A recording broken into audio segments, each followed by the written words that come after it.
everybody, and welcome to the channel. It's Paulie Esther here, and we got a juicy mid-chapter here. The March developer update is here, and oh boy, I have not read any of this yet, but from what Wholesam said, this is gonna be some debates about these changes.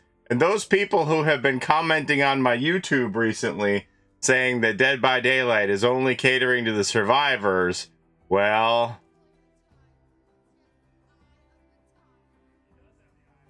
Are you sure about that? All right. The March developer update is here. Bloodweb improvements, visual terror radius, map updates, healing rebalance, 7 perk changes, killer updates, flashlight cleanup, and the deep rift. Let's get into it. So if we click on this link, it takes us to the official forums here. Developer update, March 2023. Oh boy. Here we go. The Tools of Torment mid-chapter update is quickly approaching, so that can only mean one thing. It's time for another developer update. In this series of posts, we cover some of the biggest changes and additions making their way into the game.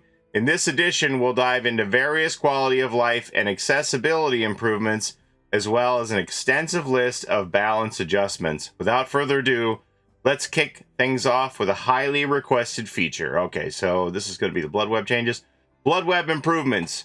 Who would have thought that too many blood points could ever be a problem? After our progression overhaul last year, many of you found yourself with a hefty amount of blood points, so many in fact, that finding the time to spend them before your next match could be difficult. We've seen many suggestions for ways to improve the spending process, and rather than picking just one, we've implemented a few of the fan-favorite ideas. We hope these features will allow you to spend more time playing and less time shopping. Okay. Bloodweb Chain. The first new addition is very simple. Select any node and the game will automatically buy anything needed along the way. Love it! Love it. All the complainers that are like, oh, the thing that they showed us isn't efficient.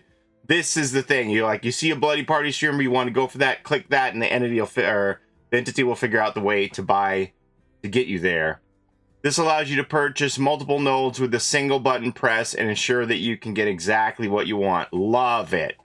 But as always, the entity is ever present and may consume one of these nodes before the chain can be completed, so plan wisely. Automatic purchase. If you're just looking to level up your character quickly and cheaply and don't care what you get, the new center node in the Bloodweb is perfect for you. Selecting this node will automatically purchase items until the current Bloodweb has been completed. This will prioritize the cheapest option available whenever possible, so you may want to manually purchase anything of interest, such as perks, first. This can also be used on partially completed bloodwebs, allowing you to grab anything you've got your eye on first. Nice. Nice. So you can say, well, I'm going to make sure I get this and then hit auto buy after that. Love it.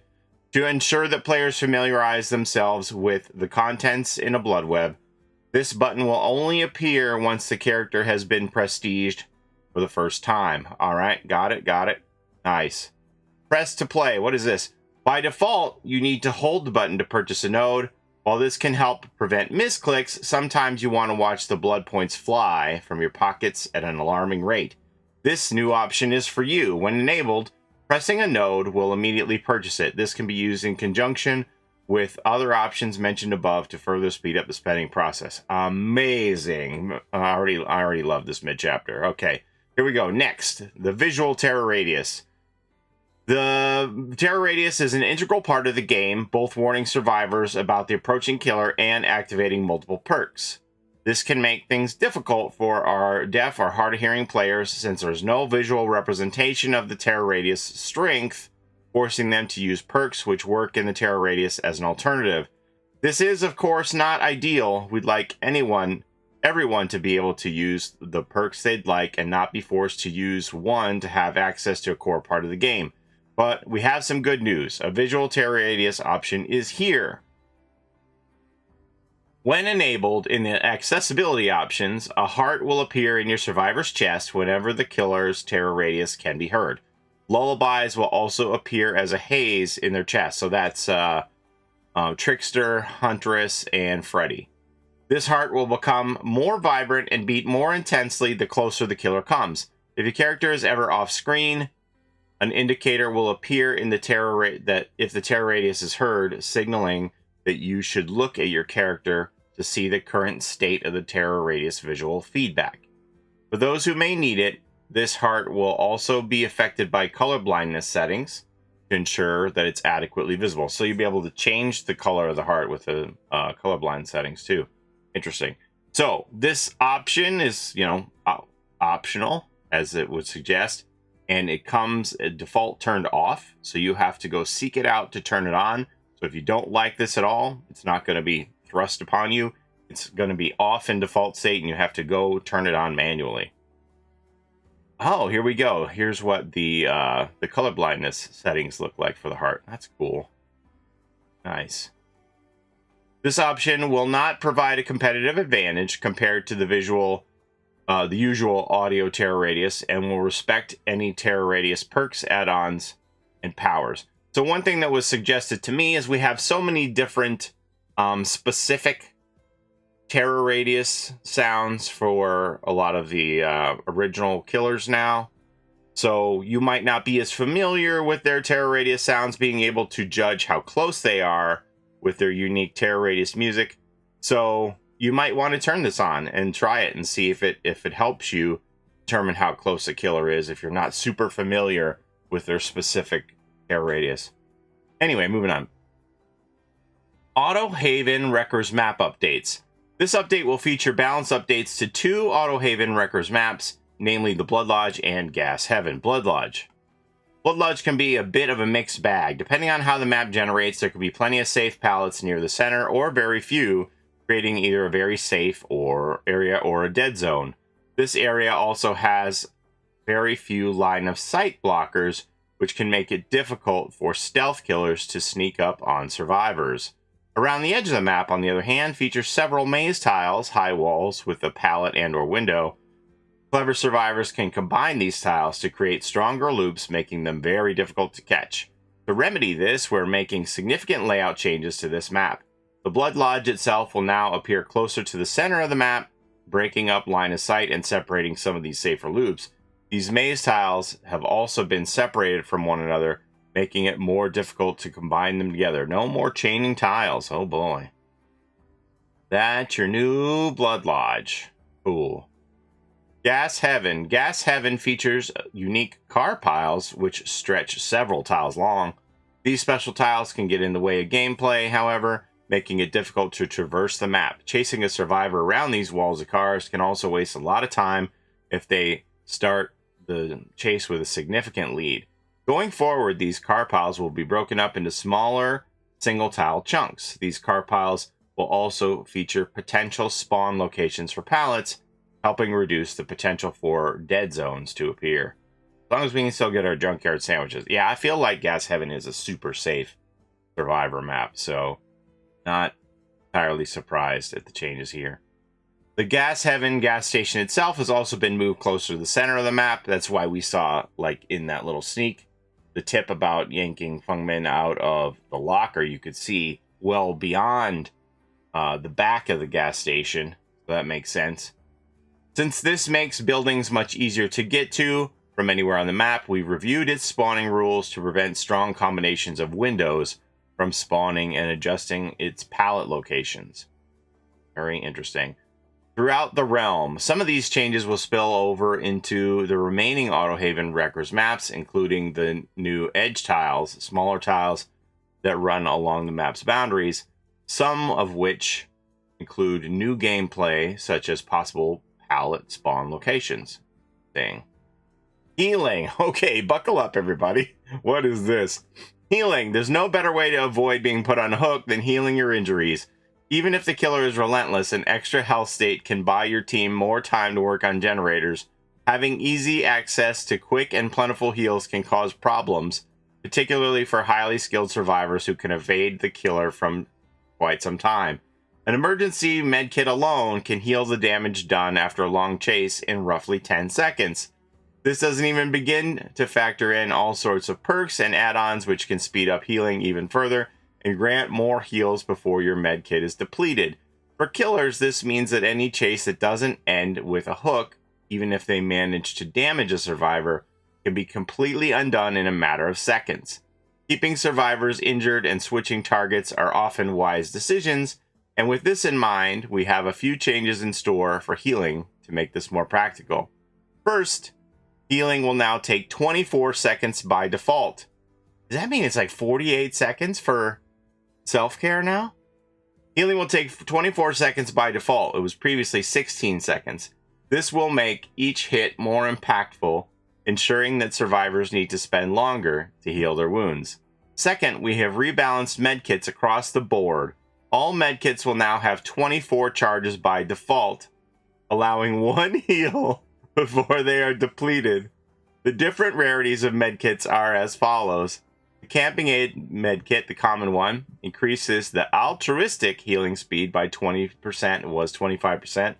First Aid Kit, the uncommon, that's the yellow, increases altruistic healing by 25%. It was 35%. An Emergency Medkit, rare, that's the green one, increases the altruistic healing speed by 30%. It was 50%. And no longer increases the speed at which you heal yourself. And the Ranger Medkit, the purple, increases altruistic healing speed by 35%. It was 50%. Increases the success skill check zones by 10%. It was 14%. And increases great skill check zones by 10%. Was 15%. Lastly, we have done a pass on all the medkit add-ons, bringing those which were overperforming in line with the rest. Add-ons which add more charges to your medkit have also been reviewed with the new healing time in mind, though it is now impossible for a medkit to fully heal a survivor more than twice in a match. So you can grind out 2 heals if you add on enough charges, it sounds like, but no more than that. Interesting. Perk updates. All right, let's see. What's this?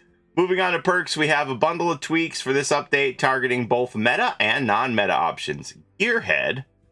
First up, Gearhead currently reveals the aura of the next survivor to hit a great skill check after a survivor loses a health state. These conditions require quite a bit of work and luck on the killer's part to get value out of it. Gearhead will receive a slight rework. When a survivor loses a health state, Gearhead activates for 30 seconds.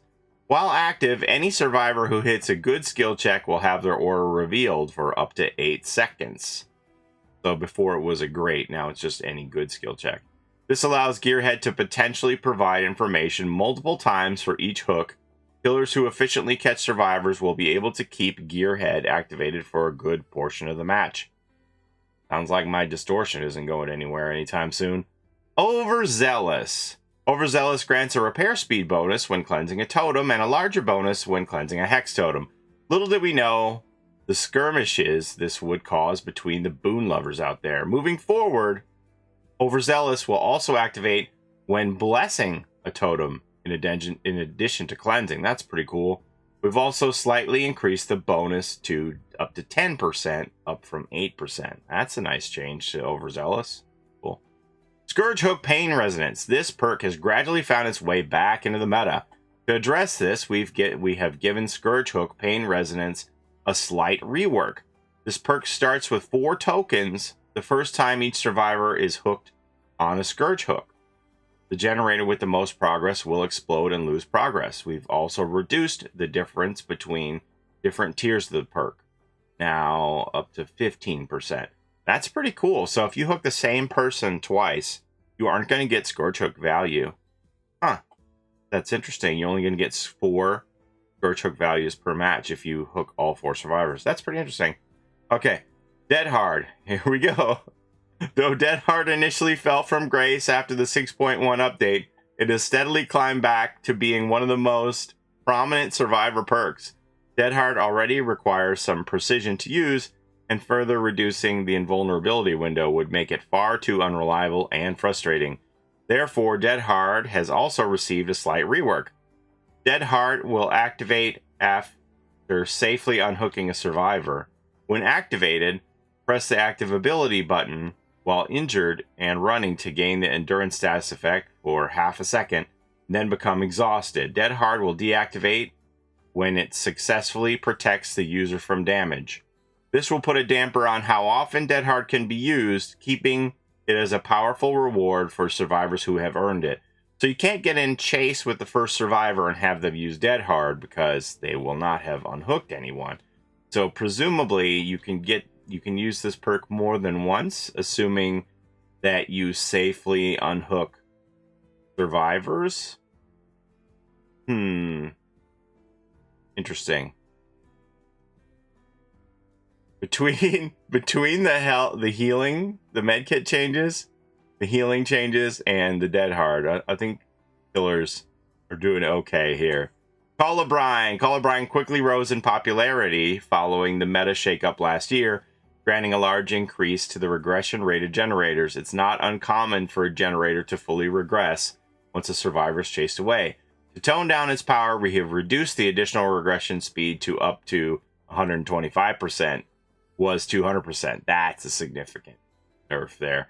So between Call of Brine and Pain Resonance, killers are feeling some stuff here too. It's about balance, right? Overcharge. Similar to Call of Brine, Overcharge saw a similar rise in power over past year. This perk also increases the regression rate of generators pretty substantially. To bring it in line with other perks, we reduced the maximum regression speed to 130%. Was 200%. This would make it take longer for the regression rate to become beneficial.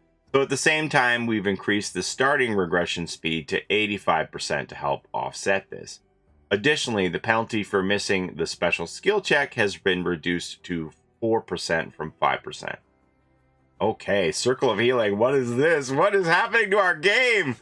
Boon Circle of Healing. This perk has become the jack of all trades of healing perks. Not only does it allow you and your fellow survivors to heal without a medkit, but it also increases the speed of healing across the board. Going forward, Circle of Healing will no longer allow survivors to heal without a medkit. Instead, it will provide a 50% healing speed bonus to healing others. This bonus will not apply to healing done with a medkit. Additionally, the auras of injured survivors within the boon's range will be revealed to all other survivors. Okay, let me read this again. So, if I have an empty med kit in my hand, does that count? Okay, so... Wow! Oh my. Oh boy. Okay. Yeah, so that's happening. Alright, killer updates. What is this now? Starting with this mid-chapter, we'd like to include a bundle of small tweaks to various killers in each update. This will be smaller scale than the reworks we've done in the past, focusing more on a number of tweaks than the new features or significant changes. Larger reworks are still planned, but we want to show some love to our growing roster along the way. The Hillbillies, start your chainsaws and don't worry about them overheating. We've adjusted the Hillbillies overheat mechanic to be much more forgiving. Oh, wow. Hillbilly fans rejoice. 3 of you who are left.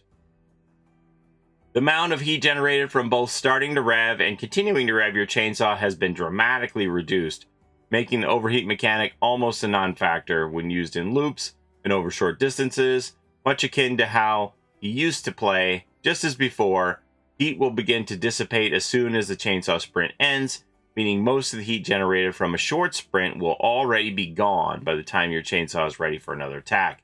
The amount of heat generated while chainsaw sprinting, on the other hand, has been increased slightly. Though the changes will help counteract this, longer sprints will cause your chainsaw to overheat quicker, so be careful not to let it overheat in an empty corner of the map. Last but not least, we've toned down the Doom engravings and Death engravings add-ons. These add-ons will provide less movement speed than before and increase heat generation further. The Pig, what? The John's Medical File add-on increases the pig's crouch movement speed. This add-on hasn't been performing very well, so we've decided to nerf the pig. Oh my gosh, y'all don't even know that it's a meme. We've decided to increase this add-on's movement speed bonus to 10% from 6%. Oh my gosh, I feel like you just put that in there just to have the meme about time to nerf the pig again. Here we go. The Oni. 2 of the Oni's add-ons, Blackened Toenail and Bloody Sash, allow him to move faster while absorbing blood orbs, losing less ground in the progress. These add-ons weren't performing as well as we'd like, so we've given them some slight improvements. They will now increase movement speed while absorbing by 0.4 meters per second and 0.7 meters per second, respectively. Yeah, those are just slight tweaks. The Nightmare. Freddy! The Nightmare's Sheep Block and Unicorn Block add-ons inflict blindness on survivors who trigger a Dream Snare or Dream Pallet. These add-ons weren't doing so well, so we've increased the duration of the blindness of each of these add-ons by 30 seconds. That's nice. Executioner. The Executioner's Scarlet Egg add-on increases the duration of the Killer Instinct inflicted by Rites of Judgment by 1.5 seconds.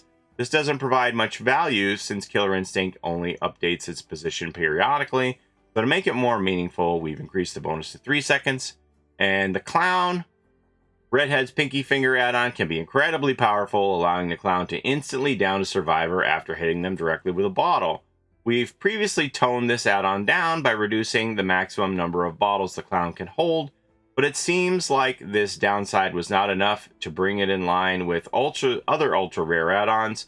So going forward, this add-on will reduce the maximum held bottles by 3 instead of 2. Huh. So yeah, it takes away -3 bottles instead of -2 when you have Pinky Finger. Okay, here we go. Bright Light Interactions Removal. When Dead by Daylight was first released, only 3 killers were in the game. Only 3 killers were in the game, and it wasn't unreasonable to bring a toolbox just in case you faced off against a trapper or a flashlight to burn the Wraith when it was a 1 in 3 chance.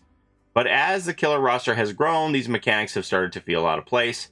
The majority of killers do not have any interaction with survivor items, leading to the ones that do feeling unfairly punished by something beyond their control. In the past, we removed the ability to sabotage the trapper's bear traps to alleviate this issue, and in this update, we'll be removing flashlight interactions with various killer powers. Since some of these actions aren't very well known, we'll quickly run through each of them. Is the Hag in here? Oh, what's happening? The Wraith. We remove the ability to burn the Wraith out of his cloak. This would also stun him in the process. Oh my god, Wraiths! That is a huge Wraith buff. No more. The flashlights, they burn. Wow. Okay. The nurse, similar to the Wraith, the nurse could also be burned while blinking. This didn't come up very often since it was very risky and difficult to pull off, but it's also being removed. Yeah, that's something you see once in a blue moon, so that's like a nothing burger, but the very talented people knew how to pull that off. The Artist. Survivors would shine a flashlight at crows to scare them away. This also didn't come into play very often since crows could easily be shooed away without using flashlight charges. Yes? Does that mean you've removed that then? I can't get rid of crows with on my teammate with a flashlight anymore? You didn't say what that means. You could, so I guess you can't anymore. Huh. The Hag, arguably the most impactful. Oh my god, this is such a Hag buff. I haven't even read it. Let me see. Arguably the most impactful. Flashlights have long been the sole counter to the Hag's phantasm traps. Not only could they reveal the aura of nearby traps, but shining a flashlight at the trap would destroy it. Removing the flashlight's effect from the Hag's power is a little trickier, since it would leave survivors with no option but to set off a trap and risk the Hag teleporting to it. Yes? So to make sure this doesn't make the Hag too oppressive, we're adding the ability to wipe away a phantasm trap. In order to do so, survivors will need to spot the trap, crouch over it to avoid setting it off, then perform a several second long action to clear it. Wow, we were just talking about this the other night, how that was like a thing that we had suggested a long time ago. While this will allow all survivors to clear traps, it will now be much more difficult and time consuming to do so. Additionally, this prevents a survivor with a flashlight from destroying Hag traps mid-chase. Wow, so now will the Hag also get a notification when one of her traps have been wiped away? Wow, I can't wait to see that in action. But man, you could get whooped so easy as Hag with a team that had a flashlight or two. She needed that. And I like the counter of the wipe away. We were just talking about this on stream about how it would be nice to have an ability to mess up her triangles. Cool. All right. What's this now? The Deep Rift and Beyond. Late last year, a deeper level of the Rift was revealed, allowing players who had already reached Tier 70 to go above and beyond and continue progressing to earn alternate versions of outfits. Starting with the Tools of Torment mid-chapter update, this Deep Rift feature will feature unique visuals to better differentiate the bonus Deep Rift tiers from the regular Rift. As for tomes, you may notice a new trend emerging where the most recent chapter's lore is expanded in the following tome. It's no coincidence. This is something we'll be doing for all new original chapters moving forward. This will allow us to expand further on the most recently introduced characters' lore in a more natural and exciting way. Licensed chapters, meanwhile, may be an exception to this. While we would love to expand on their stories, as we have done in the past with the likes of Ghostface and Bill Overbeck, licensed characters come from franchises of their own with their own stories to tell. Therefore, the tomes following licensed chapters may feature existing original characters instead. Yeah, Hattie and the Dredge got skipped over with all that, right? So we need to go back to them. And if you've been waiting to learn more about your favorite characters from years past, don't worry. They won't be forgotten. Older characters will still be featured throughout new tomes as minor characters. And with that, we've reached the end of this month's developer update. The public test build for the Tools to Torment mid-chapter update will open next week. We look forward to reading your feedback once you've had a chance. Try it out. Until next time, the Dead by Daylight team. So that'll probably be Tuesday or Wednesday, I'm assuming, for the public test build. Wow, okay. It's chock-a-chock full of lots of changes and goodness here. I want you all to tell me what you think. Tell me what you love. Tell me what you hate. Write it all in the comments. Let me know. Sound off. Please do so in a respectful way. I would love to hear all of your constructive criticism. Or your jubilation. Let me have it. I want to hear it. I want to hear what you think. I like to know what the community thinks because it helps me get my fingers on the pulse of what the community thinks about changes. And if I ever have the chance to interact with devs and pass those messages along, I would love to do so. But that's all I have for you today. Thank you so very much for watching. As always, I appreciate all the time you spend here with me on my channel. Don't forget to take care of each other in and out of the fog, and we'll see you next time. Have a great day, everybody. Bye-bye. It's a Gen Rush life for us. It's a Gen Rush life for us. Set a hiding, we do gens. Set a randoms, we got friends. It's a Gen Rush life.